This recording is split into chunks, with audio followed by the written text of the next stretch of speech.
ছাড়া বলো না গো, কার দরবারে গিয়ে আমি আবার মাপ চাই? তুমি ছাড়া তো আমাদের মালিক নেই। আল্লাহ, তুমি মাপ না করলে আমি কার দরবারে গিয়া দ্বারস্থ হব? আর আমার মতো গুনাহগাররে যদি মাপ না করে জাহান্নামের আগুনে জ্বালাও, বলো না তোমার কি ফায়দা হবে? তোমার কি লাভ হবে? এইভাবে 40 দিন টানা কান্না শুরু করছে। কানতে কানতে কানতে চোখ দিয়া পানি পড়ে না, এখন রক্ত পড়ে। এমন কান্না কানছে রে, এমন ভাবে তওবা করছে, তওবা করতে গিয়ে আমার মালিক নিয়ে তো খুশি করা করছে। কালতে কালতে কঙ্কাল হয়ে গেছে, চোখ দিয়া পানি পড়ে না, এখন রক্ত পড়ে।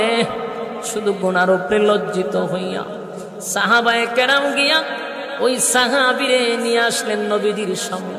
নবীজি তাকায়া দেখে সাহাবী চোখ দিয়া রক্ত পড়ে, শরীরটা যেন কঙ্কাল হয়ে গেছে।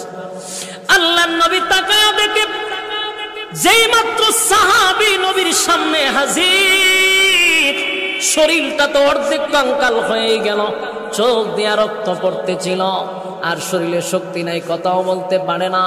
এমত অবস্থায় নবী তাকায়া দেখে তার পাশেই মালাকুল মউত আজরাইল দাঁড়ায় আছে। কি বুঝলেন? নবীজি অবাক হয়ে গেল, এই সাহাবীর পাশে তো মালাকুল মউত আজরাইল দাঁড়ায় আছে। আল্লাহর নবী সাহাবীরে জড়ায়া ধইরা বলেন, সাহাবীরে, আমার আল্লাহ তোর প্রতি বড় খুশি। এমন আজরাইল, মালাকুল মউত আজরাইল বলে, নবী গো, আমি আসছি আপনার এই সাহাবীকে নিয়ে যাওয়ার জন্য। নবীজি সাহাবীরে জড়ায়া ধইরা কান্দে আর বলে, সাহাবীরে, কান্দিস না, আমার আল্লাহ তোর প্রতি খুশি হয়ে গেছে।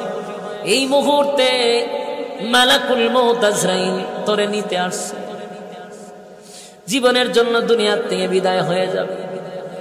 ওই সাহাবীর মনের মধ্যে কষ্ট নাই,